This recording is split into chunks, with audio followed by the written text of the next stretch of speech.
जम्मू का काम लगभग पूरा हो चुका है। इस साल अक्टूबर के महीने में एम्स का काम करना एम्स शुरू कर देगा। एम्स के अध्यक्ष वाई.के. गुप्ता की न्यूज 18 के साथ एक्सक्लूसिव बातचीत देखिए। All India institute of medical sciences के प्रेसिडेंट हमारे साथ मौजूद है वाई.के. गुप्ता जी। सर, जो एम्स है वो कब तक फंक्शनल आपको लगता है कंप्लीटली हो जाएगा, क्योंकि काफी उम्मीदें हैं, और किस तरह की फैसिलिटीज वो देने वाला है जम्मू कश्मीर के लोगों को? देखिए, हमारे यहाँ all India institute medical sciences Jammu बहुत तेजी से प्रगति कर रहा है और हमारा टारगेट है अक्टूबर तक हम सारे अपने बच्चों को वहाँ पे शिफ्ट कर सकते हैं। ओपीडी भी हमारी चालू हो जाएंगी और हमारे कुछ ऑपरेशन थिएटर्स भी चालू हो जाएंगे।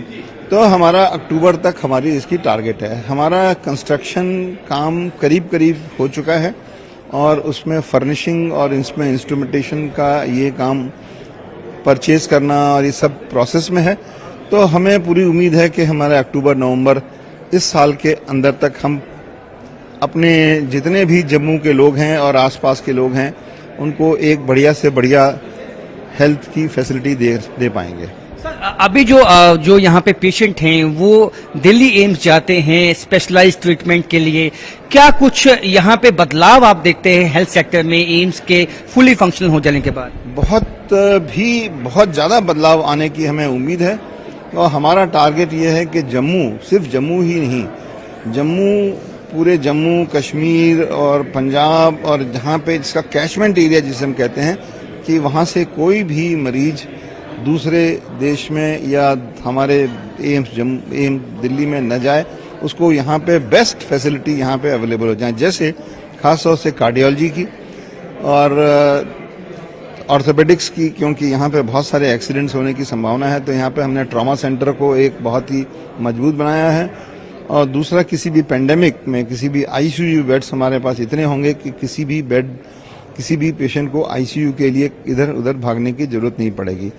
इसके अलावा हमने सेंटर ऑफ एक्सीलेंस 2-3 बनाए हैं और इसके अलावा हमने ये भी सोचा है कि भारत में जो खासतौर से इस एरिया में जो जड़ी बूटी या हर्बल मेडिसिन है उसका एक हमने इंडियन सिस्टम ऑफ मेडिसिन का भी एक अस्पताल इसमें होगा, जिसमें आयुर्वेद, योगा और भी जो भी चिकित्सा हैं और होम्योपैथी, इन सब का अलग अलग ब्लॉक है।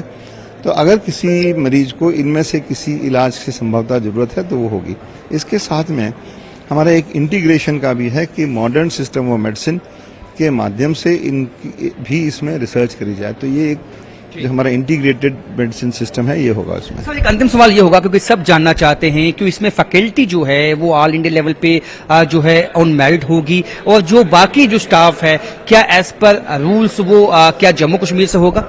देखिए, फैकल्टी तो हमारी कॉम्पिटेंट ही होगी और वो हमारे जो भी एडवर्टाइजमेंट हैं ऑल इंडिया बेसिस पे हैं और वो बाहर भी जाते हैं, अब्रॉड से भी, वहां से भी लोग एप्लीकेशन आती हैं और इसलिए इसका ऑल इंडिया कैरेक्टर होगा जो फैकल्टी का है। उसमें जम्मू वाला भी वही उसको वेटेज मिलेगा, चाहे वो त्रिवेंद्रम वाले को भी वही वेटेज मिलेगा। उसकी सिर्फ एक ही प्रायोरिटी होगी, उसकी कॉम्पिटेंस, उसका बैकग्राउंड। दूसरी चीज जो आपने कहा कि यहाँ पे जो बाकी जो स्टाफ है, जो नॉन टेक्निकल स्टाफ है या टेक्निकल भी सेमी टेक्निकल स्टाफ है, उसमें हम प्रायोरिटी देंगे जम्मू के क्षेत्र के लोगों को, जिससे कि यहाँ पे भी एम्प्लॉयमेंट का एक साधन बढ़े। तो अक्टूबर तक ये फंक्शनल हो जाएगा all India institute of medical sciences, और इससे हेल्थ सेक्टर में एक क्रांति आने की उम्मीद है। कैमरामैन चांद के साथ राजन वैद, न्यूज 18 जम्मू।